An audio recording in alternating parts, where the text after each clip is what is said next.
अगर आप one person company register करना चाहते हैं और कंपनी का स्टेटस भी चाहते हैं तो ओपीसी आपके लिए सबसे बेस्ट ऑप्शन है। आज हम इस वीडियो में जानेंगे कि ओपीसी क्या होता है, ओपीसी के क्या बेनिफिट्स हैं, ओपीसी का क्या रजिस्ट्रेशन प्रोसेस होता है और ओपीसी के क्या कंप्लायंसेस हैं। तो चलिए अब समझते हैं ओपीसी क्या होता है। ओपीसी वन पर्सन कंपनी होता है जो कंपनी एक्ट 2013 के तहत रजिस्टर्ड होता है। इसमें एक ही व्यक्ति डायरेक्टर और शेयर होल्डर होता है। इसमें एक नॉमिनी का भी डिटेल डाला जाता है ताकि अगर डायरेक्टर के साथ में, ऑनर के साथ में अगर कुछ मिस हैपनिंग होता है तो उसका जो नॉमिनी होता है कंपनी को संभाल सके। अब समझते हैं ओपीसी रजिस्ट्रेशन का प्रोसेस।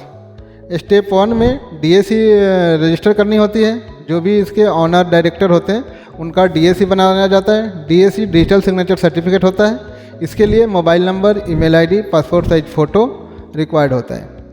उसके बाद सेकेंड स्टेप में डीन रजिस्ट्रेशन होता है। डीन रजिस्ट्रेशन का मतलब डायरेक्टर आइडेंटिफिकेशन नंबर होता है जो कि आपको एमसीए पोर्टल से मिलता है। स्टेप 3 में नेम अप्रूवल लिया जाता है। नेम अप्रूवल के लिए जो नाम आपको रखना है वो यूनिक रखना है ताकि उसका अप्रूवल जल्दी आ जाए।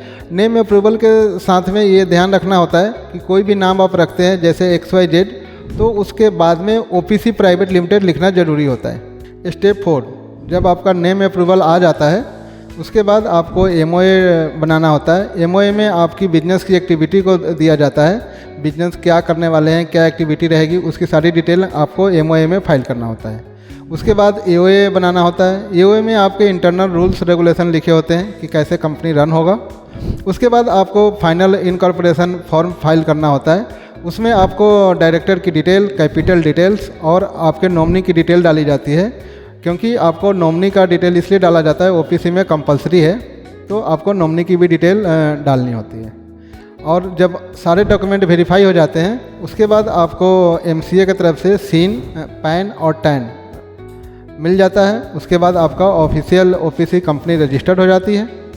अब चलिए समझते हैं इसमें रिक्वायर्ड डॉक्यूमेंट क्या क्या होता है। इसके रिक्वायर्ड डॉक्यूमेंट जो होते हैं पैन कार्ड, आधार कार्ड और mobile number, email ID, electricity bill, अगर रेंटेड है तो ऑनर का एनओसी। अब चलिए समझते हैं ओपीसी का क्या बेनिफिट होता है। ओपीसी का पहला बेनिफिट ये होता है कि लिमिटेड लायबिलिटी प्रोटेक्शन मिल जाती है। सिंगल ऑनर कंट्रोल होता है। इसमें आपको कंपनी स्टेटस और क्रेडिबिलिटी मिल जाती है। उसके बाद इसका कंप्लायंसेस जो होता है प्राइवेट लिमिटेड के अकॉर्डिंगली बहुत ही कम होता है। ओपीसी कंप्लायंस, एनुअल रिटर्न आपको एमसीए पे हर एक साल AOC 4 और MGT 7 फॉर्म फाइल करना होता है।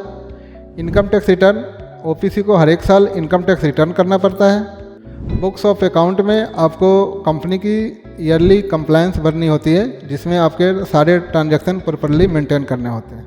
GST रजिस्ट्रेशन, अगर कंपनी की टर्नओवर 20 लाख से ऊपर है सर्विस में और 40 लाख से ऊपर है गुड्स में तो आपको GST लेना कंपलसरी होता है।